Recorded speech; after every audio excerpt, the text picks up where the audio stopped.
Hello students, welcome back to RZ study club. RZ study club में आप लोगों का बहुत बहुत स्वागत है। आज की इस वीडियो में हम लोग जो है इंडो इस्लामिक कल्चर का पार्ट 2 यानी कि हम लोग जो है मुग़ल एम्पायर आज शुरू करने वाले हैं। कि पिछली वीडियो में हम लोगों ने देखा था, हम लोगों ने पढ़ा था दिल्ली सल्तनत के बारे में, है ना। दिल्ली सल्तनत की जो आखिरी डायनेस्टी थी, लोधी डायनेस्टी के जो सबसे आखिरी रूलर इब्राहिम लोधी तक हम लोगों ने जो है पढ़ाई कर ली थी। और यहाँ पर उसके बाद से जो है बैटल ऑफ पानीपत के बाद इब्राहिम लोधी की हार हो जाती है और यहाँ पर जो है बाबर वो इस बैटल को जीत जाता है और वहाँ पे अपना जो है एक अलग एम्पायर इस्टेब्लिश करता है, जिसे मुग़ल एम्पायर कहते हैं। और इसके थोड़ा बैकग्राउंड के बारे में जानते हैं, बस क्विक करेंगे, टाइम नहीं लगाएंगे, है ना। यहाँ पे जो सिकंदर लोधी था, है ना, सिकंदर लोधी, इसका भाई हुआ करता था दौलत खान लोधी। क्या नाम था? दौलत खान लोधी। दौलत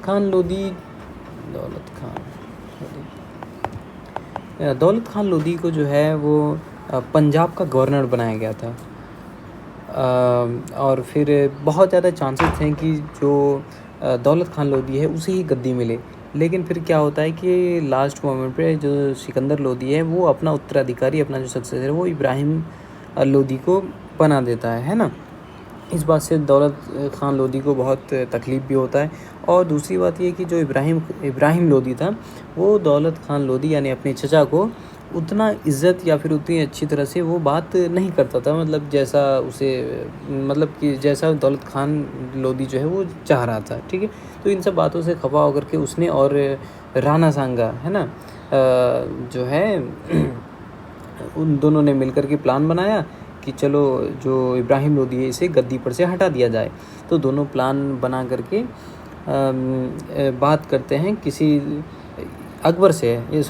बाबर से बात करते हैं कि आप आइए यहाँ पर जो है आप इनसे लड़ाई करके इनको जो है आप हराइए, इसमें हम आपका पूरी तरह से जो है वो साथ देंगे, पूरी तरह से साथ देंगे। और सारा जो लूप फॉल था यहाँ पर उन सब के बारे में बताया कि यहाँ पे कैसे जो है वो बैटल जीती जा सकती है। तो फिर वहाँ पर यही होता है कि जैसा कि हम लोगों ने जाना भी था कि जो बाबर है वो आता है और जो है कि पानीपत में लड़ाई होती है और यहाँ पर इब्राहिम लोधी जो है वो मारा जाता है। और जैसा कि दौलत खान लोधी और राणा सांगा जो है वो उम्मीद कर रहे थे कि जो बाबर है वो वापस लौट जाएगा, लेकिन ऐसा हुआ नहीं, क्योंकि बाबर ख़ुद जो है वो अपने इलाके में मतलब काफ़ी परेशान हुआ करते थे, काफ़ी परेशान रहा करते थे। उसे जो है ख़ुद वहाँ पे कोई स्टेबल उसके पास जो है वो स्टेट नहीं था गवर्न करने के लिए, मतलब एक गद्दी उसके पास नहीं थी। तो वो जो है इंडिया जो है उसके नज़र में बहुत अच्छी अपॉर्चुनिटी दिखी और वो जो है कि अपना जो है यहाँ पर फिर रूल करना वो जो है स्टार्ट कर दिया यहाँ पर, है ना। अब बाकी बाबर के बारे में जानते हैं, है ना। बाबर, इसका जो रूलिंग पीरियड रहा वो 1526 से 1530, 1526 से 1530 ईस्वी तक रहा। और इसके बारे में कहा जाता है कि जो बाबर जो था ये फादर साइड, ये तैमूर लंग, मैंने आप लोगों को बताया था तैमूर लंग के बारे में, है ना। तो ये तैमूर के जो है वंशज हैं, है ना। जो फादर साइड जो हैं, इनके फादर साइड का जो है वो जा कर के तैमूर से मिलता है। और इनकी जो मदर का जो साइड है वो जा कर के चंगेज़ खान, ये बहुत क्रूअल शासक हुआ करता था, है ना, उससे जा कर के मिलता है चंगेज़ खान से, ठीक है। उसके बाद हम लोग जानेंगे कि बाबर का पूरा नाम क्या था। जो उसका रियल नेम था वो था जहीरुद्दीन बाबर। इसका बाबर का रियल नेम क्या था? जहीरुद्दीन बाबर। और इसकी जो पैदाइश है वो हुई थी फरगना में। फरगना कहाँ है? उज़्बेकिस्तान, जो कि कौन से कंट्री में पड़ता है? टर्की। अभी तो तुर्की कहते हैं इसे। तो तुर्की में जो तुर्की अभी इसका नाम तो तुर्की की मतलब फरगना में जो है इनकी पैदाइश हुई थी। कब हुई थी? 1483 में, ठीक है। ये तो मैंने आप लोगों को बता ही दिया कि फादर साइड जो है वो तैमूर को बिलोंग करते थे और मदर साइड जो है वो चंगेज़ खान को, ठीक है। इसे जो है वो टाइटल दिया गया कलंदर का। कलंदर जिसके माने होता है गिवर, मतलब कि देने वाला, दान देने वाला, है ना, जेनरस, जो कि काफ़ी मतलब लोगों की भलाई करते हैं वो। ये इसलिए दिया गया था क्योंकि जो बैटल जो हुई थी पानीपत की, फर्स्ट बैटल ऑफ पानीपत, उसमें जो इन्होंने जो वहाँ से प्रॉपर्टी, यानी कि जो वहाँ पे उनका जो जंग का जो माल होता है, क्योंकि वहाँ पे बहुत सारे लोग बहुत कुछ लाते हैं ना, क्योंकि जो बैटल होती थी वो काफ़ी लंबे अरसों तक चलती थी, तो लोग जो है बहुत सारा सामान लाया करते थे। तो बैटल जीतने के बाद जो है कि बाबर, यानी जो भी लोग पहले जीतता था वो जो है कि सब प्रॉपर्टी पे उस पर कब्जा कर लेता था, है ना। तो बाबर ने भी कुछ ऐसा ही किया, और इसने खुद के पास ना रख करके जो भी इनके साथी थे और जो वहाँ पे गरीब गुरबा थे, वो उनको क्या क्या डिस्ट्रीब्यूट करवा दिया, है ना, सब लोगों को बंटवा दिया। इसलिए यहाँ पर जो है उनको टाइटल कलंदर का दिया जाता है ना, वो चीज़ है। और जो दूसरा टाइटल इसको मिला वो टाइटल था गाजी का, है ना, गाजी का। ये टाइटल इसको कब मिला? बैटल ऑफ खानवा में। बैटल ऑफ खानवा हम लोग अभी पढ़ेंगे नीचे, ठीक है। चलिए आगे बढ़ते हैं। तो आगे जो, जैसा कि इनकी ज़िंदगी में बहुत उतार चढ़ाव रहा, ये जो यहाँ पे जैसा कि आप लोग देख सकते हैं 1526 से 1530 मोटा मोटी जो है वो 4-5 साल जो है बस ये रूल कर पाए। और इसी के दौरान जो है वो चारों के चारों साल में इनको जो है वो लड़ाई का सामना करना पड़ा। कहने का मतलब ये चैन से नहीं बैठ पाए। जैसे यहाँ पे आए सबसे पहला 1526 में बैटल ऑफ पानीपत, है ना, बैटल ऑफ पानीपत किसके? इब्राहिम लोदी के खिलाफ, ठीक है। और फिर जो दूसरी लड़ाई हुई इनकी, जो दूसरी बैटल हुई, हाँ, यहाँ पर बैटल ऑफ पानीपत की एक ख़ास बात ये है कि यहाँ पर इसने फर्स्ट टाइम इंडिया में जो है वो गन पाउडर का इस्तेमाल किया था। गन पाउडर जिसको कि इसने इस्तेमाल किया था कैनन में। कैनन जो है, कैनन किसे बोलते हैं? जिसे हम लोग वो बोलते हैं ना, क्या कहते हैं, तोप, है ना, तोप का इस्तेमाल किया था। हालांकि जो इब्राहिम लोदी है, इनकी आर्मी बहुत बड़ी थी और इनकी आर्मी में बहुत सारे एलिफेंट्स, हाथी वगैरह थे, और भी बहुत बड़ी आर्मी थी। और बाबर की बहुत कम आर्मी होने के बावजूद जो है आर्मी मतलब बाबर को जीत मिलती है, बिकॉज ऑफ जो है वो कैनन की वजह से, मतलब गन पाउडर यूज़ करने की वजह से। क्योंकि जब ये तोप चलाते थे तो इसमें मतलब आवाज़ बहुत होती थी, और इसकी वजह से जो हाथी थे, हाथी जो था उनके बैटल में, वो सब भड़क गया और जाकर के उन्हीं की आर्मी को, मतलब इब्राहिम लोदी के ही आर्मी को जो है कुचल दिया, ठीक है। इन सब वजह से भी, बगदर होने की वजह से यहाँ पर बाबर को जीत मिली थी, ठीक है। तो first time in India gun powder use करने वाले कौन थे? बाबर ही थे, ठीक है। जिसे जो है वो तुलुगमा, है ना, तुलुगमा सिस्टम के नाम से भी जानते हैं। बेसिकली वो कैनन में बड़े बड़े तोप की गोले डाल करके उसे फेंके जाते हैं, ठीक है। और उसके बाद जो दूसरा बैटल हुआ वो उसे हम लोग जानते हैं बैटल ऑफ खानवा के नाम से। बैटल ऑफ खानवा ये किसके बीच में हुआ? ये हुआ बाबर और राणा सांगा के बीच में। कब हुआ? 1527 में। राणा सांगा, जैसा कि पता ही है आपको, दौलत खान लोधी और राणा सांगा ने ही मिल करके बुलाया था। और देखिए ऐसी बात हुई कि फिर अगले ही साल उसके राणा सांगा को खुद यहाँ पर जो है बाबर का सामना करना पड़ता है, और यहाँ पे जो है राणा सांगा को एलिमिनेट कर दिया जाता है बाबर के द्वारा, ठीक है। जो उसके अगले साल जो बैटल होती है वो बैटल ऑफ चंदेरी, है ना, चंदेरी 1528 में। किसकी? बाबर और मेदिनी राय के बीच में, ठीक है। और नेक्स्ट बैटल है बैटल ऑफ घाघरा 1526 में। बाबर और combined army of Pathan, that means कि जो इलाका था इधर वाला, क्या कहते हैं, जो पाकिस्तान की अभी आज के दिन में जो पाकिस्तान वाला इलाका है, ठीक, यहाँ पर जो छोटे मोटे जो क्या कहते हैं, छोटे मोटे जो वो सब क्या कहते हैं उसे, सल्तनत वगैरह या फिर राज्य जो उभर रहे थे, उन सब की कंबाइन आर्मी से जो है बाबर की लड़ाई होती है। और यहाँ पर भी बाबर जो है वो इस बैटल को आसानी से जीत जाते हैं, ठीक है। चलिए हम लोग आगे बढ़ते हैं। इनके बारे में तो देखेंगे, इनके कंस्ट्रक्शन के बारे में देखेंगे कि इन्होंने जो है मतलब क्या क्या चीज़ बनवाया था, है ना। तो इन्होंने जो बनाया था उसमें से पहला नाम आता है जामा मस्जिद ऑफ पानीपत। जहाँ पर इनकी लड़ाई हुई थी पानीपत में, वहाँ पर इन्होंने जो है वो जामा मस्जिद भी बनवाया था, ठीक है। और दूसरा बनाया था जामा मस्जिद ऑफ संभल, है ना, जामा मस्जिद ऑफ संभल, ठीक है। और जो तीसरा कंस्ट्रक्शन, तीसरा जो काम करवाया गया इसके द्वारा, वो था जामा मस्जिद ऑफ पिलखना, है ना, जामा मस्जिद ऑफ पिलखना, जो कहाँ पर है, यहीं पे अलीगढ़ में ही है, ठीक है। और जो थर्ड जो चीज़ था वो इन्होंने ही बनाया था, आराम बाग, जहाँ पर कि इन्हें दफनाया भी गया। यहाँ पर इनकी ग्रेवयार्ड यहीं पे आराम बाग में, कहाँ पर है वो, आगरा में है, ठीक है। और आप लोगों को कमेंट में ये बताना है कि जो आगरा सिटी है वो किसने फाउंड किया था, किसने बनाया था, ठीक है। आगे हम लोग देखते हैं कि ठीक है, आगे हम लोग ये देखते हैं, जैसा अभी मैंने आपको बताया कि आराम बाग जो है आगरा में, यहाँ पे इन्हें दफनाया गया था। लेकिन फिर बाद में जो है मतलब इसकी जो अभी टॉम्ब है ना, वो भी कहाँ है, काबुल में है। मतलब काबुल किसकी राजधानी है, अफ़गानिस्तान की, ठीक है। यहाँ पर इनकी टॉम्ब है। वो कैसे, क्योंकि फिर बाद में इसे क्या किया गया था कि यहाँ से आराम बाग से जो है ले जा करके दोबारा जो है काबुल, यानी इनकी जो सरजमीन थी जहाँ से ये आए थे, वहाँ पे उन्हें दोबारा से दफना दिया गया था, ठीक है। चलिए फिर आगे देखते हैं। आगे इनकी जो चारों बैटल है, इनको चाहे तो आप लोग बहुत सारी जो शॉर्टकट ट्रिक हैं उनसे भी याद करते हैं ना। जैसे कि हम लोगों ने जो याद किया था जिस टाइम पे, वो ऐसे याद किया था कि अगर हिंदी में लिख दें, है ना, बाबर आया, ठीक है, और पानी, एक मिनट,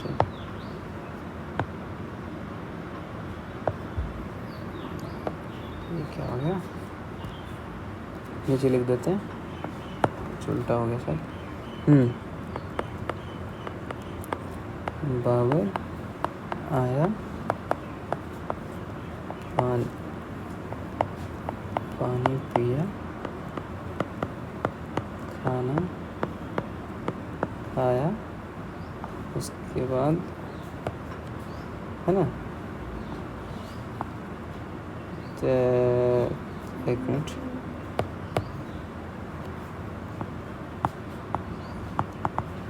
चाँद देखा, घर गया, मर गया। ये थोड़ा फनी है लेकिन आप लोगों को काफ़ी काम आ सकता है, ठीक है।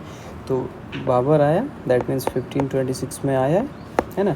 पानी पिया, तो पानी पिया यहाँ पर जो है हम लोग इससे पानी से याद करेंगे हम लोग बैटल ऑफ पानीपत, ठीक है। उसके बाद खाना खाया, तो खाना से हम लोग जो रिलेट करेंगे वो बैटल ऑफ खानवा। और जब ये आसान हो जाएगा क्योंकि ये भी 1526 में और हर एक साल के बाद है, मतलब ये 1527 में है, ठीक है। खाना खाया, उसके बाद चाँद देखा, चाँद देखा से हम लोग रिलेट करेंगे चंदेरी को, चंदेरी, बैटल ऑफ चंदेरी, ठीक है। ये 1528 में है। और घर गया, है ना, घर गया, that means battle of Ghaghra, है ना, यहाँ पे लिखा हुआ है। ये कब हुआ, 1529 में, और फिर मर गया, दैट मीन्स 1530 में, ठीक। इसे चाहें तो आप लोग ऐसे याद कर सकते हैं, ठीक है। हम लोग फिर आगे देखते हैं। तो आगे जो इनकी ऑटोबायोग्राफी, जैसा कि बताया था कि जब कोई भी इंसान जो है वो खुद के बारे में अपनी हिस्ट्री लिखता है तो उसे ऑटोबायोग्राफी कहते हैं, और कोई और उसके बारे में लिखे तो वो उसका जो है वो बायोग्राफी होता है। तो इसने खुद के बारे में लिखी थी, मतलब इसकी क्या थी, वो ऑटोबायोग्राफी। और उसका नाम जो था वो तुजुक बाबरी, क्या नाम था उसका, तुजुक बाबरी, ठीक है। ये जो है किस में था, ये तुजुक बाबरी, एक मिनट, हाँ, तुजुक बाबरी को जो है वो ट्रांसलेट करवाया गया था अकबर के द्वारा। तुजुक बाबरी को ट्रांसलेट करवाया गया था अकबर के द्वारा, किसमें, कौन से लैंग्वेज में, पर्शियन में। तो वो जो ट्रांसलेट करने वाला था, ट्रांसलेटर, उसका नाम था अब्दुर्रहीम खान खाना। अब्दुर्रहीम खान खाना जो है वो अकबर के दरबार में 9 रत्नों में से एक रत्न था, है ना, अब्दुर्रहीम खान खाना, ठीक है। फिर हम लोग आगे देखेंगे।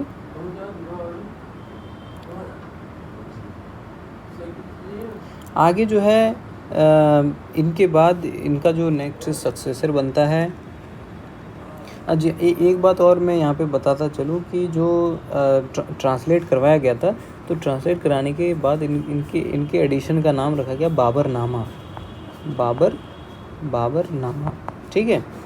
ये इम्पोर्टेंट है कि बाबर, या फिर इसमें 2-3 तरह के सवाल बन सकते हैं कि बाबरनामा जो है वो किसके बारे में है, तो वो बाबर की ऑटोबायोग्राफी है। और इसे किसने लिखा, तो अब्दुल रहीम खान खाना ने लिखा। और अब्दुल रहीम खान खाना जो है वो अकबर के 9 रत्नों में से एक रत्न था। ठीक, कौन सी लैंग्वेज में, तो ये पर्शियन लैंग्वेज में।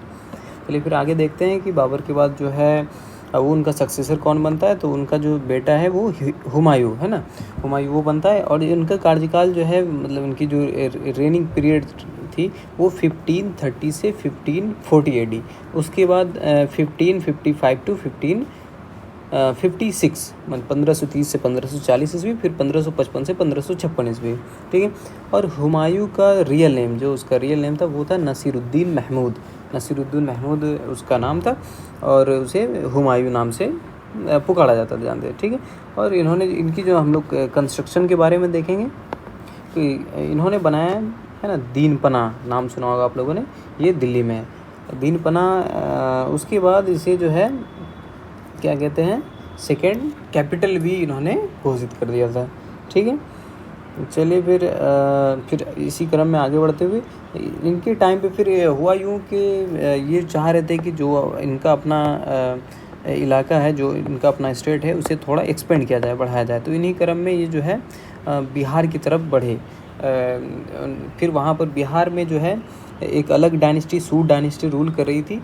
तो वहाँ पर जो है उनसे इनका बैटल होता है, जिस बैटल को हम लोग जानते हैं बैटल ऑफ चौसा के नाम से, है ना। बैटल ऑफ चौसा ये लड़ी जाती है 1539 में। कहाँ पे, बिहार में। ठीक है। बिहार में भी पर्टिकुलर अगर हम लोग देखें तो जगह था सासाराम। कौन सा जगह था, सासाराम। ठीक है। तो वहाँ पे जो क्या होता है कि जो हुमायूं है उनको शेरशाह सूरी, तो वहाँ पे जो क्या होता है कि जो हुमायूं है उनको शेरशाह सूरी के द्वारा, और यह सासाराम के जो वहाँ पर के सूर डायनेस्टी के जो रूलर थे वो थे शेरशाह सूरी। कौन थे वो, शेरशाह सूरी। ठीक है। और यहाँ पर शेरशाह सूरी के द्वारा जो है हुमायूं को काफ़ी तगड़ी शिकस्त दी जाती है। और यहाँ पे हुमायूं जो है हार जाते हैं और अपनी पूरी आर्मी लेकर के फिर वो वहाँ से वापस जो है भागते हैं दिल्ली की तरफ। और इसी बीच में दोबारा शेरशाह सूरी की जो आर्मी है दोबारा इनको पकड़ती है, फिर दोबारा इनसे लड़ाई करके दोबारा इनको हराया जाता है। और ये जो सूरी डायनेस्टी, मतलब शेरशाह सूरी जो थे वो यहाँ पर नहीं रुके और पूरा जो है दिल्ली पे कब्जा कर लिया उन्होंने, है ना। मतलब कि जो हुमायूं है इनको भगा दिया और ख़ुद वहाँ पर जो है रूल करने लगे। तो दोबारा जो बैटल हुआ वो बैटल हम लोग जानते हैं बैटल ऑफ कन्नौज के नाम से, है ना। जिसे बिलग्राम भी कहते हैं, बैटल ऑफ बिलग्राम के नाम से जानते हैं। 1540 में हुआ था। ठीक है। कहाँ पर है, यूपी में है। ओके। इसमें भी सेम है वही, एक तरफ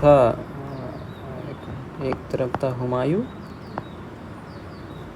और दूसरी तरफ था शेरशाह सूरी, है ना। ठीक है। जैसा कि यहाँ पर फिर होता यूँ है कि जो हुमायूं हैं वो अपना मतलब मुग़ल एम्पायर जो है दिल्ली वो छोड़ करके भाग जाते हैं कहीं पे, ईरान चले जाते हैं। फिर वहाँ से जो है इनका एक कमांडर हुआ करता था बैरम खान। फिर वो वापस आते हैं और बैरम खान के हेल्प से अपनी पूरी आर्मी जुटा करके एक बार दोबारा से जो है वो सूरी डायनेस्टी पे अटैक करते हैं। और ये 1555 में दोबारा जो है वो गद्दी जो है इनके हाथ लग जाती है और दोबारा जो है अपना रूल स्टार्ट कर देते हैं वहाँ पे। ठीक है। और उनके अगले ही साल यहाँ पे 1556 में हुमायूं की जो है डेथ हो जाती है। वो कैसे होती है, दीन पना लाइब्रेरी, जो कि कहाँ पर है, दिल्ली में है। और उसी लाइब्रेरी के सीढ़ी पर से गिरने के बाद इनकी जो है डेथ हो जाती है। ऐसा कहा जाता है कि अजान की आवाज़ सुन करके नमाज़ पढ़ने के लिए आ रहे थे और पैर फिसलने की वजह से वहाँ लाइब्रेरी से वो गिर जाते हैं और उनकी डेथ हो जाती है। ठीक है। हम लोग देखेंगे कि हुमायूं का टॉम जो कि कहाँ पर है, दिल्ली में है। इसे बनाया गया था 1570 AD में। और ये किनके द्वारा बनाया गया था, इनकी वाइफ हाजी बेगम के द्वारा। ठीक है। किनके कार्यकाल में, वो अकबर के कार्यकाल में बनाया गया था, हाजी बेगम के द्वारा, है ना। दिल्ली में है, बहुत खूबसूरत बिल्डिंग है, टॉम्ब ऑफ हुमायूं। ठीक है। अब देखते हैं कि हुमायूं की बायोग्राफी, है ना, उसके बारे में जो लिखा गया है वो बायोग्राफी किसने लिखा, इनकी बहन कहलाती थी वो गुलबदन बेगम, है ना। गुलबदन बेगम के द्वारा जो है ये लिखा गया और नाम था उनका हुमायूं नामा, है ना। इनकी जो बायोग्राफी का नाम है, हुमायूं की बायोग्राफी का नाम हुमायूं नामा है, ठीक है। और यहाँ पर हुमायूं को नाम दिया गया सिकंदर आज़म, है ना, ये नाम याद रखेंगे आप लोग, सिकंदर आज़म के नाम से उसे बुलाया गया, ठीक है। तो हम लोग यहाँ पर एक झलक जो है वो सूर डायनेस्टी का भी देख लेते हैं कि वो कैसे जो है हुमायूं को हरा पाते हैं और वो लोग मतलब कहाँ से थे, है ना, कहाँ से बिलोंग करते थे। तो सूर डायनेस्टी जो है इनका जो है कार्यकाल वो 1540 से 1545, 1540 से 1545 तक है यहाँ पर। उसके बाद इसके बारे में जो बहुत इम्पोर्टेंट बात भी है वो ये कि ये सेकेंड अफ़गान डायनेस्टी थी, है ना। मैंने आप लोगों को बताया था कि फर्स्ट अफ़गान डायनेस्टी, बाकी सब तो जो भी उसमें थे वो सब कुछ अरब थे, कुछ टर्क थे, है ना। ये जो है अफ़गान थे, है ना, यहाँ पे सूर डायनेस्टी। तो जो फर्स्ट अफ़गान डायनेस्टी थी वो लोदी डायनेस्टी जो है वो फर्स्ट अफ़गान डायनेस्टी हुआ करती थी, और जो दूसरी अफ़गान डायनेस्टी थी वो सूर डायनेस्टी, ठीक है। और जो सूर डायनेस्टी है वो रूल कर रही थी बिहार में, है ना, बिहार में रूल किया जा रहा था इनके द्वारा। और इनके जो फाउंडर हैं, सूर डायनेस्टी के फाउंडर, वो थे फरीद खान। कौन थे? फरीद खान, ठीक है। और शेर शाह सूरी को बहर खान लोहानी के तरफ से जो है वो टाइटल दिया जाता है शेर शाह, है ना।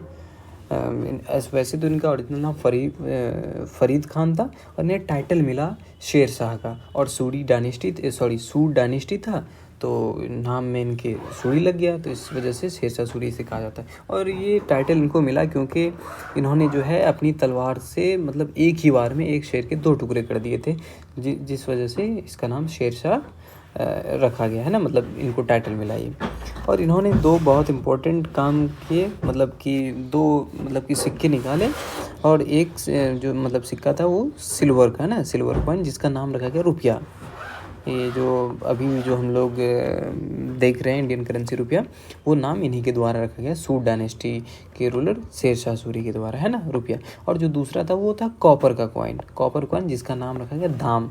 जैसे हम लोग आज ही पूछते हैं ना भाई इसका क्या दाम है ना, तो दाम जो है वो करेंसी का नाम था सूर डायनेस्टी का, है ना, ठीक है। आगे जो है इंडिया की सबसे जो जिसे कहते हैं हम लोग लंबी सड़क, है ना, जीटी रोड बोलते हैं, तो वो भी इन्हीं के द्वारा, शेर शाह सूरी के द्वारा बनाया गया, जिनकी जो वो है क्या कहते हैं, उन्हें क्या बोलते हैं भाई, मतलब बांग्लादेश से जो है वो पेशावर, है ना, पाकिस्तान तक ये फैला हुआ है। भारत की जो है वो सबसे लंबी सड़क है ना। बांग्लादेश में कहाँ है? सोनार गांव बोलते हैं इसे, सोनार गांव से पेशावर, जो कि अभी पाकिस्तान में पड़ती है, वहाँ तक जो है इनकी लंबाई, है ना। और ये जो है काफ़ी फेमस रास्ता था for the purpose of trade के लिए, जो है इनसे काफ़ी लोग गुजरते थे, ठीक है। और शेर शाह सूरी ही ऐसे क्या बोलते हैं, ऐसे रूलर थे जिन्होंने पोस्टल सिस्टम का ईजाद किया। पोस्टल सिस्टम जो आज हम लोग देखते हैं, स्पीड पोस्ट से भेजते हैं, ऐसा मतलब जो भी पोस्ट ऑफिस वाला जो वर्क होता है पोस्ट वाला, तो वो जो सिस्टम है इन्होंने इंट्रोड्यूस किया शेर शाह सूरी ने, ठीक है, फर्स्ट टाइम इन इंडिया। और एक दिल्ली में एक इन्होंने कंस्ट्रक्शन करवाया, एक बिल्डिंग बनाया जिसका नाम हम लोग जानते हैं पुराना किला जो है वो दिल्ली में शेर शाह सूरी के द्वारा बनाया गया, ठीक है।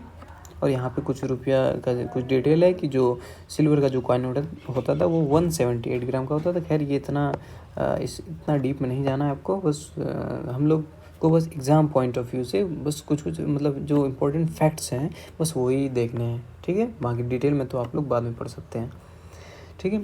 और इसके टाइम पे जो है एक बहुत फेमस बुक पद्मावत, है ना, इस पर एक मूवी भी आई हुई है, तो वो पद्मावत बुक लिखा गया, ठीक है, किसके द्वारा?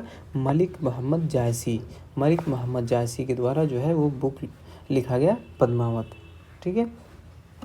आगे हम लोग शेर शाह सूरी के बारे में थोड़ा और कुछ जानते हैं कि इन्होंने दाग एंड चेहरा जो है वो दोबारा से स्टार्ट किया, है ना, वो क्योंकि वो काफ़ी स्लो डाउन हो गया था, तो इसे दोबारा जो है शेर शाह सूरी ने स्टार्ट करवाया, ठीक है। और शेर शाह सूरी जो है इनकी जो हिस्ट्री है है ना। इनकी जो हिस्ट्री है वो इसमें लिखी हुई है तारीख़ शेरशाही में, तारीख़ शेरशाही में, जिसे लिखा गया अब्बास खान के द्वारा। और फिर जो है इनकी 1545 में इनकी डेथ हो जाती है और इन्हें जो है सासाराम में इन्हें बरीड कर दिया जाता है, दफना दिया जाता है। सासाराम का बिहार में, ठीक है। फिर आगे बढ़ते हैं और यहाँ पर क्या हुआ था कि इनके इसके बाद जो है अगले कुछ रूलर भी आते हैं, लेकिन फिर बैरम खान के कमांड में, है ना। बैरम खान कौन था भाई? बैरम खान जो है वो मुग़ल एम्पायर का, मतलब हुमायूं के टाइम का जो है वो आर्मी कमांडर था, है ना। तो उनके साथ मिलकर के दोबारा जो है हुमायूं गद्दी को प्राप्त कर लेता है और वहाँ पर 1556 में भी इनकी हुमायूं की डेथ हो जाती है। फिर उनके बाद हुमायूं के बाद जो इनका जो अगला वारिस होता है ना, अकबर, उनको जो है गद्दी पे बिठा दिया जाता है। हालांकि उस समय उतने कैपेबल नहीं थे, मतलब इनकी उम्र कम थी जब वो गद्दी पे बैठे थे, लेकिन इनका अगला वारिस जो है यही था, अकबर ही था। तो अकबर की जो पैदाइश हुई थी वो 1542 ईस्वी में अमरकोट, है ना, कहाँ पर है भाई? सिंध में, वहाँ पर हुई थी। और ये यहाँ के जो राजा थे वो राणावीर थे, है ना। इन्हीं के राजमहल में अकबर की जो है वो पैदाइश हुई थी। और अकबर का रियल नाम जो है वो है जलालुद्दीन मोहम्मद अकबर। जलालुद्दीन मोहम्मद अकबर अकबर का रियल नाम है, ठीक है। इनकी जो कोरोनेशन जो होती है, जिसे हम लोग क्या कहते हैं, जो राजगद्दी पे बैठाते हैं सिंहासन पर, वो हुई थी एट द एज ऑफ 14। मात्र 14 साल के थे तब इनको गद्दी पे बैठाया गया था। किसके द्वारा? बैरम खान के द्वारा। मतलब जो कमांडर थे उन्हीं के द्वारा जो है इनको गद्दी पे बैठा दिया गया था। हालांकि बैरम खान के ही हाथों में सारा कारोबार था, वही संभालते थे, लेकिन एज अ फेस अकबर का था, ठीक है। इन्हीं को कहा जाता है real founder of Mughal empire, है ना। Real founder of Mughal empire किसे कहा जाता है? जलालुद्दीन मोहम्मद अकबर को, ठीक है। अब देखते हैं, अगर पूछे कि सेकंड बैटल ऑफ पानीपत जो है वो कब हुई थी, तो ये आप लोग सिर्फ बता देंगे 1556 में हुई थी, ठीक है। इन्होंने जो जजिया सिस्टम जो कि नॉन मुस्लिम्स को टैक्स देना होता था, तो उनको जो है अकबर के द्वारा जो है वो एबोलिश कर दिया गया, ठीक है। मनसबदारी सिस्टम को इन्होंने जो है अकबर ने वो ईजाद किया। मनसबदारी सिस्टम जैसा कि आज का हम लोग देखते हैं एज अ मतलब एडमिनिस्ट्रेशन वर्क, जो एडमिनिस्ट्रेशन वाला वर्क होता है, जैसे आज हम लोग के डिस्ट्रिक्ट में जो जैसे डीएम वाला कॉन्सेप्ट है, कुछ ऐसा ही सिस्टम जो है वो अकबर के द्वारा शुरू किया गया। और अकबर के टाइम के जो का जो रूल था, रूलिंग पीरियड, उन्हें पेटीकोट गवर्नमेंट कहा जाता था। क्यों? क्योंकि जो है कम्प्लीटली अकबर के द्वारा शुरू में जो है वो मतलब नहीं चला गया, इसलिए इसे पेटीकोट गवर्नमेंट भी कहा जाता था, ठीक है। अब देखते हैं अकबर के बारे में कि इनकी जो शादी हुई थी वो जो हुई थी वो हरका बाई से हुई थी। किससे? हरका बाई से हुई थी, जो कि डॉक्टर ऑफ राजा भड़मल, है ना, भड़मल भी बोलते हैं इसे, उनसे हुई थी, ठीक है। ये कौन थे भाई? ये थे राजपूत थे, रूलर ऑफ अमेर। ये रहा हाजी बेगम के द्वारा जो है वो बनाया गया था उनके नेतृत्व, लेकिन किसके कार्यकाल पे? अकबर के कार्यकाल पे जो है वो बनाया गया था, ठीक है। और अगला जो कंस्ट्रक्शन अकबर के द्वारा किया गया वो इबादत खाना, है ना, यहीं पे फतेहपुर सीकरी बनाया गया, ठीक है। तो एक बार जो है वो सबको हम लोग कंबाइन कर लेंगे। वो था आगरा का किला, लाहौर का किला, इलाहाबाद फोर्ट, ठीक है, बुलंद दरवाज़ा, पंचमहल, ठीक है, और इबादत खाना, है ना। ये बनाया गया था एक सिटी इनके द्वारा, सिटी का नाम था फतेहपुर सीकरी इनके द्वारा बसाया गया था, ठीक है। आगे हम लोग देखते हैं इनके टाइम पे जो बुक है ना, रामायण एवं महाभारत, इनको जो है वो ट्रांसलेट करवाया गया था कौन सी लैंग्वेज? पर्शियन लैंग्वेज में। इनके द्वारा बदायूनी काफ़ी फेमस राइटर हुआ करते थे उस समय के, उनके द्वारा बदायूनी के द्वारा जो है इनको ट्रांसलेट करवाया गया था पर्शियन में, ठीक है। ओरिजिनल कौन सी लैंग्वेज लिखी हुई थी? ये थी संस्कृत में, ठीक है। और इन्हीं के टाइम पर जो है वो ब्रिटिश के ट्रैवलर कर सकते हैं या फिर वहाँ के वो एम्बेसडर राल्फ फिच, है ना, 1585 में जो है वो इंडिया आए। ठीक है, ये याद रखेंगे हम लोग, राल्फ फिच 1585 में for the purpose of trade की परमिशन के लिए। तो अब हम लोग देखेंगे नवरत्न ऑफ अकबर के जो नवरत्न थे उन सब के बारे में देखेंगे वो कौन कौन थे। ठीक है, तो इसलिए इसमें पहला नाम आता है वो बीरबल, जिसका कि रियल नेम था महेश दास, है ना। महेश दास, उसका काम था एडमिनिस्ट्रेटर का, मतलब एडमिनिस्ट्रेशन करना है कि सब कि जो भी एडमिनिस्ट्रेशन वाला काम है उनको संभालने का। ठीक है, जो नेक्स्ट है वो है अबुल फजल। ये अकबर की कोर्ट में, अकबर के दरबार में जो वो हिस्टोरियन था और इन्होंने ही अकबरनामा लिखा। ठीक है, किसने लिखा? अबुल फजल ने। ठीक है, आगे हम लोग देखेंगे, आगे है फैजी जो है वो अबुल फजल का भाई था और ये अकबर की कोर्ट में पोएट था। क्या था? पोएट, है ना। और अगला था टोडरमल जो कि फाइनेंस मिनिस्टर। अगला है राजा मान सिंह जो कि आर्मी कमांडर। उसका अब्दुल रहीम खाना जो क्या था? राइटर और हिस्टोरियन था। और अगला तानसेन, म्यूजिशियन एंड सिंगर। उसका मुल्ला दो प्याजा एंड फ़कीर अजीजुद्दीन। ठीक है, ये 9 जो है ये 9 रत्न थे अकबर की कोर्ट में। ठीक है, आगे हम लोग देखेंगे कि आईने अकबरी, है ना, आईने अकबरी किसके द्वारा लिखा गया? अबुल फजल के द्वारा आईने अकबरी लिखा गया। ठीक है, उसके बाद बाबरनामा जो कि ओरिजिनली टर्किश में था और इसे ट्रांसलेट करवाया गया पर्शियन में अब्दुल रहीम खाना की मदद से। ठीक है, और फिर अब जो अकबर है उन्हें मतलब क्या कहते हैं, सिकंदरा जगह है जहाँ पे आगरा में, वहाँ पर जो है इन्हें दफना दिया जाता है। इनकी जो डेथ है वो 1605 में होती है ना। वहाँ पर जो है 1605 में इनकी डेथ हो जाती है। रूलर ऑफ अमीर, इसे हम लोग अजमेर नहीं पढ़ेंगे, ये अलग से अमीर एक मतलब जगह है वो है। ठीक है, चलिए फिर आगे देखते हैं इसके बारे में। जो फिर आगे जो है अकबर के द्वारा लड़ी गई बैटल ऑफ हल्दीघाटी 1576 में जो है वो लड़ी जाती है। किसके नेतृत्व में? वो राणा प्रताप और मान सिंह के। ठीक है, चलिए फिर आगे देखते हैं। इन्होंने जो है एक नया रिलीजन दीन इलाही, ये काफ़ी इंपॉर्टेंट हो जाता है। दीन इलाही जो है वो क्या कहते हैं, शुरू किया था। दीन इलाही जो है एक नया तरह का इन्होंने रिलीजन का कॉन्सेप्ट दिया था, जिसमें कि हिंदू, मुस्लिम, है ना, और क्रिश्चियंस वगैरह और भी बहुत सारे जो रिलीजन है उनको कंबाइन करके नया रिलीजन जो है वो दीन इलाही बनाया था। और जिसे एक्सेप्ट करने वाले जो फर्स्ट इंसान थे वो थे बीरबल, है ना, और जो कि फर्स्ट थे इस रिलीजन को एक्सेप्ट करने वाले। ठीक है, और आगे कुछ इनकी कंस्ट्रक्शन हम लोग देखेंगे कि इन्होंने बनवाया आगरा फोर्ट, है ना, आगरा का किला इन्होंने बनाया आगरा। ठीक है, आगरा में आगे हम लोग देखेंगे लाहौर का किला। उसके बाद देखेंगे इलाहाबाद का किला और बुलंद दरवाजा, है ना। बुलंद दरवाजा कहाँ है? फतेहपुर सीकरी में इन्होंने बनाया बुलंद दरवाजा। ठीक है, पंचमहल बनाया और एक सिटी जो फतेहपुर सीकरी इन्होंने ईजाद की, मतलब बसाया फतेहपुर सीकरी। ठीक, और जैसा कि बताया था कि हुमायूं टॉम्ब को भी बनाने में इन्होंने काफ़ी मदद की। हालांकि बनाने का पूरा जो क्या कहते हैं नेतृत्व है, जो डायरेक्शन है, वो तो उनकी वाइफ हाजी बेगम के द्वारा किया गया था। जैसा कि यहाँ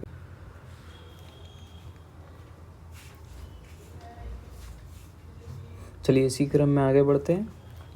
अगला जो रूलर हुआ मुग़ल एम्पायर का वो हुआ जहांगीर, है ना, जहांगीर जो कि अकबर का बेटा था।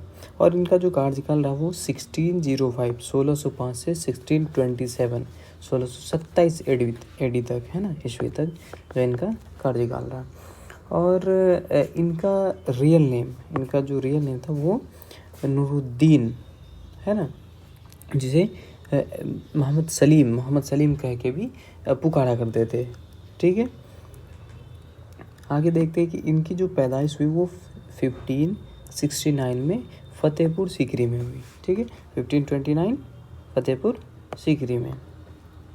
अब ये देखेंगे इन्होंने जो है अपने कार्यकाल, अपने जो रूलिंग पीरियड रहा इनका, उसमें बहुत सारी नई चीज़ों को इंट्रोड्यूस किया। जैसे एक था चेन ऑफ जस्टिस, से कि जंजीर अदल के नाम से भी जानते हैं, बनाया।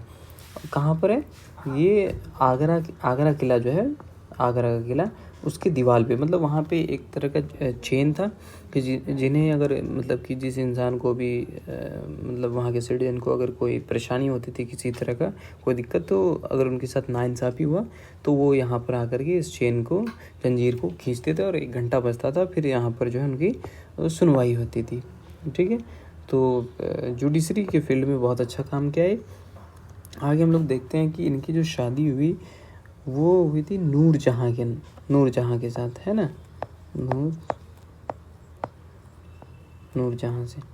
कब हुआ? 1611 ईस्वी में। ठीक है, और नूरजहाँ का रियल नेम मेहरुन्निसा, क्या नाम था? मेहरुन्निसा था। नूरजहाँ जिसके माने होते हैं लाइट ऑफ द वर्ल्ड, है ना। ठीक है, आगे देखते हैं नूरजहाँ के बारे में। हम लोग देखते हैं कि नूरजहाँ वॉज, है ना, was the only lady in the Mughal empire whose name has been inscribed on the Mughal coin, है ना। मुगल कॉइन्स, जो मुगल कॉइन्स होता था ये पहली ऐसी लेडी हुई जिनका कि नाम जो है मुग़ल कॉइन्स पे इंस्क्राइब करवाया गया था, है ना। एक तरफ मुग़ल एम्पायर का स्टैम्प और दूसरी तरफ जो है वो नूरजहाँ का नाम लिखा हुआ था मुग़ल टाइम पे, मुग़ल्स कॉइन पे, ठीक है। अब जहांगीर को जानते हैं कि जहांगीर के बारे में जानते हैं कि इनको कहा जाता है Prince of painting in India. Prince of painting in India मतलब इन्हें जो है वो पेंटिंग का बहुत शौक़ था, ठीक है। और ये अपने साथ में बहुत सारे जो है वो पेंटर रखा करते थे और कहते थे कि रियल टाइम पेंटिंग पे बहुत ज़्यादा बहुत ज़्यादा शौकीन थे। मतलब जहाँ पे भी जाते थे उन्हें वहाँ पे पेंटिंग बनाने का बहुत शौक़ था, ठीक है। और इनके जो कोर्ट था, इनका जो दरबार था, वहाँ कहा जाता है कि 250 से 300 जो है वो पेंटर हुआ करते थे, ठीक है। जो कि अलग अलग स्पेसिफिक थे, अलग अलग चीज़ के लिए जाने जाते थे, ठीक है। आगे बढ़ते हैं। इन्होंने इनके कंस्ट्रक्शन के बारे में हम लोग जानेंगे। इन्होंने बनाया टॉम्ब ऑफ इमादुद्दौला, है ना।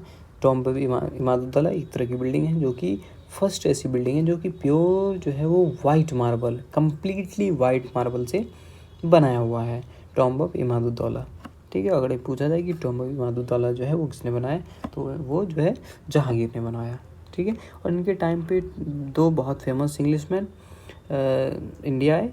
पहला है उसमें कैप्टन हॉकिंस, है ना। ये जो है वो ब्रिटिश एम्पायर का एम्बेसडर हुआ करता था, है ना। एम्बेसडर, जिसे कि हम लोग हिंदी में राजदूत भी कहते हैं। वो इंडिया आया ट्रेड की परमिशन के लिए, कैप्टन हॉकिंस, ठीक है।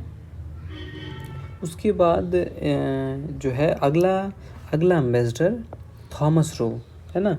ये इंडिया आया। ये कैप्टन हॉकिंस के बारे में 1609 में और थॉमस रो 1615 में इंडिया आया, ठीक है। और उस समय जो है ब्रिटिश एम्पायर के जो किंग हुआ करते थे वो किंग जेम्स फर्स्ट हुआ करते थे, ठीक है। आगे हम लोग देखते हैं। हाँ, ये हम लोगों ने देख लिया कैप्टन विलियम हॉकिंस इंडिया है, ठीक है। हम लोग देखते हैं कि फिर जो जहांगीर है ना, जहांगीर की जो है वो डेथ हो जाती है लाहौर में, और वहीं पर उनका जो है वो टॉम्ब, जो मकबरा बोलते हैं, मकबरा, वो वहीं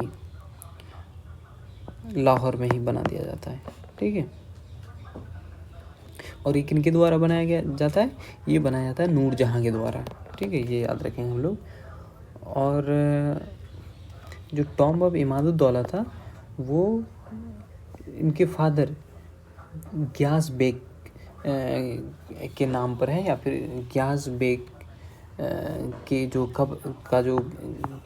कब्र है, ग्रेव जो होता है, उसी के ऊपर बनाया हुआ है टॉम्ब ऑफ इमादुद्दौला। किसके फादर के? नूरजहाँ के फादर के, ठीक है। हम लोग देखेंगे इन्होंने बनाया टॉम्ब ऑफ अनारकली, कहाँ पर? लाहौर में, जहांगीर के द्वारा बनाया गया, ठीक है। उसके बाद हम लोग देखते हैं कि जहांगीर के द्वारा जो है वो लिखा गया उनकी जो मेमोरीज की जो एक कंपाइलेशन थी, है ना, वो कंपाइलेशन, उसका नाम था तुजूके जहांगीरी, ठीक है। और इनके बारे में एक और फैक्ट है कि इन्होंने जो है तंबाकू को वो अपने कोर्ट में बैन कर दिया था, अपने दरबार में जो है तंबाकू बैन कर दिया था, ठीक है। इसके बाद अगला रूलर, इस लिस्ट में अगला रूलर आता है शाहजहाँ। शाहजहाँ कौन था? शाहजहाँ जो है वो जहांगीर का पुत्र था, अगला बेटा था, अगला वारिस था। इनका जो टेन्योर होता है, पीरियड रहता है, वो 1628 to 1658 इनका ये टेन्योर रहा, ठीक है। हम लोग देखेंगे शाहजहाँ का जो रियल नेम, उसका जो असल नाम था वो था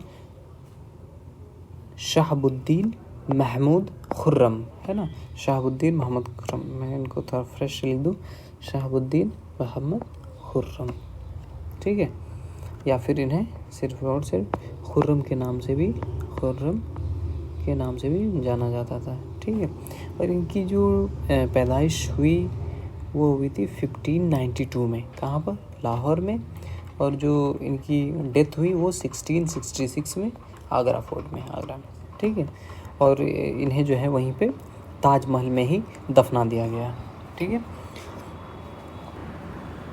ठीक है, अब इनके बारे में मतलब इनके कंस्ट्रक्शन को हम लोग देखेंगे कि शाहजहाँ के द्वारा बनाया गया जो है वो मोती मस्जिद कहाँ बनाया था इन्होंने? ये आगरा में जो आगरा फोर्ट है ना, आगरा फोर्ट है, इसके अंदर इन्होंने बनाया था मोती मस्जिद, ठीक है। फिर इन्होंने बनाया ताजमहल, वो भी कहाँ पर है? आगरा में ही है। आगरा फोर्ट किसने बनाया था? ये अकबर के द्वारा बनाया गया था, ठीक है। अब जो है जामा मस्जिद, दिल्ली की काफ़ी फेमस जामा मस्जिद, लाल किला, वो भी किसके द्वारा बनाया गया है? वो भी शाहजहाँ के द्वारा, ठीक है। हम लोग देखेंगे दीवाने खास, जो कि कहाँ पर है? दीवाने खास वैसे तो रेड फोर्ट में भी है और आगरा फोर्ट में भी है, ठीक है। जो क्या कहते हैं, आगरा फोर्ट वाला दीवाने खास जो है वो शाहजहाँ के द्वारा बनाया गया था, ठीक है। हम लोग आगे देखते हैं कि इनके पीरियड को कहा जाता है गोल्डन एज, है ना। गोल्डन पीरियड भी कहते हैं ऑफ दी मुग़ल आर्किटेक्चर, मतलब इनके शाहजहाँ के टाइम पे मुग़ल आर्किटेक्चर जो है अपने पीक पे हुआ करता था, और एक से बढ़कर एक जो है बिल्डिंग्स जो है आर्किटेक्चर वो बन करके सामने आई हुई, चाहे वो रेड फोर्ट दिल्ली हो, चाहे वो जामा मस्जिद हो, चाहे वो ताजमहल हो, ठीक है। अब इन्होंने जो है दीवाने खास आगरा फोर्ट में एक सीट, क्या कहते हैं, जो क्या वो एक तरह का जो जिस पे बैठने वाला जो थ्रोन होता है ना, बेसिकली थ्रोन, जिसे गद्दी भी बोलते हैं, वो बनाया था। उनका नाम था पीकॉक थ्रोन। कहाँ पर? दीवाने खास में पीकॉक थ्रोन। ये काफ़ी जो है वो ब्यूटीफुल आर्किटेक्चर था, शाहजहाँ के द्वारा बनाया गया, ठीक है। आगे बढ़ते हैं हम लोग। आगे इसके बाद जो रूलर आता है वो औरंगजेब। क्या ना, एक मिनट मैं ज़रा इसका फ्रेशली,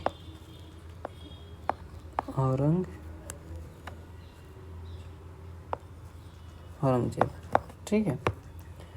इनका टेन्यूर है 1658 से 1707, 1658 से 1707 ईस्वी तक, ठीक है। इन्हें कहा जाता है दरवेश, है ना, जिंदा पीर भी कहा जाता है और औरंगजेब को, ठीक है, क्योंकि ये जो है काफ़ी रिलीजियस लिखना था,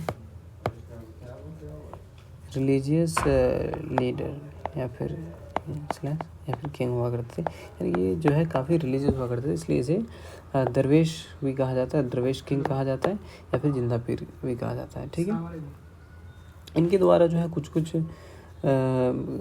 काम किया गया, वो ये है कि इन्होंने जो जजिया है इसे रीइम्पोज कर दिया, है ना, दोबारा जो है जजिया लगा दिया अपने, क्योंकि अकबर के द्वारा जो है वो जजिया को तो ख़त्म कर दिया गया था, लेकिन औरंगजेब ने दोबारा जो है वो जजिया लगा दिया, ठीक है। और जो नौरोज एक फेस्टिवल हुआ करता था उसको इन्होंने अपने कोर्ट पे बंद कर दिया, मतलब अपने दरबार में नौरोज फेस्टिवल बंद कर दिया, ठीक है। इन्होंने अपने म्यूज़िक भी बैन कर दिया था अपने दरबार में, अपने कोर्ट में, और इन्होंने मुहर्रम, है ना, होली एंड मुहर्रम को भी बैन कर दिया था। और सती प्रैक्टिस नॉन मुस्लिम्स में, हिंदुओं में होता है, जिसमें क्या होता है कि अगर किसी लेडी का जो हस्बैंड है अगर वो मर जाता है तो वो मतलब उसे तो जलाते हैं, और उसकी जो वाइफ है वो खुद उसकी चिता पर जो है कूद जाती है, मतलब उसे भी मतलब उसके साथ जला दिया जाता है। तो वो सती प्रैक्टिस हुआ करता था हिंदुओं में, जिसे कि जो है औरंगजेब ने बैन करने का काम किया था, ठीक है। और इन्हें वीणा एक तरह का इंस्ट्रूमेंट होता है, म्यूजिकल इंस्ट्रूमेंट, वो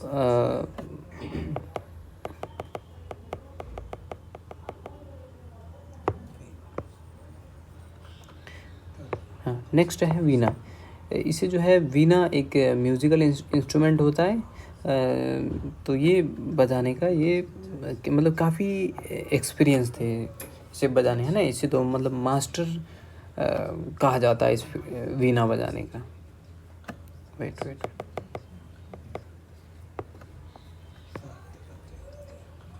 ठीक है। और इनके बारे में हम लोग आगे देखेंगे कि इनके द्वारा जो है बनाया गया वो है बीबी का मकबरा। ठीक है, जो क्या है कि टॉम्ब है ना, टॉम्ब को हिंदी में बोलते हैं गुम्बद। ठीक है।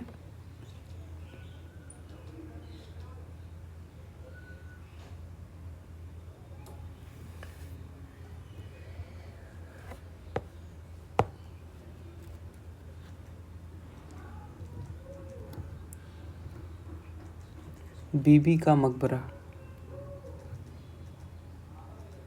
According to Wikipedia, the Bibi Ka Maqbara is a tomb located in the city of Aurangabad in the Indian state of Maharashtra.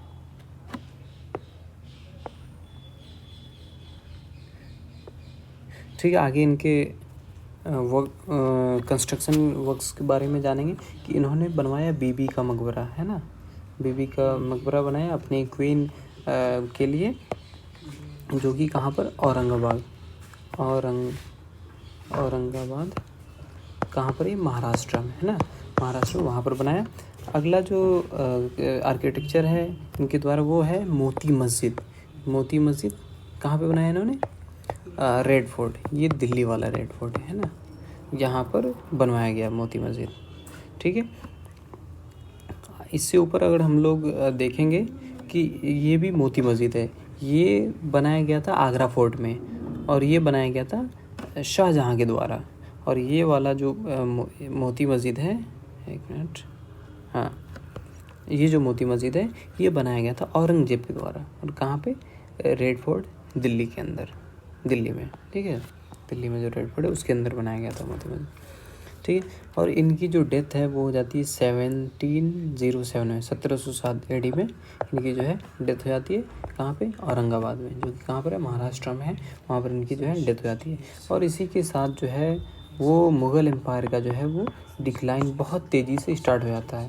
कहने का मतलब इसके बाद भी हालांकि लेटर मुग़ल्स जो है, मतलब मुग़ल्स आते हैं, लेकिन वो कुछ मतलब कि अपना सिग्निफिकेंस दिखा नहीं पाते, और यहाँ पर से जो है मुग़ल का काफ़ी जोर से डिक्लाइन होने लगता है।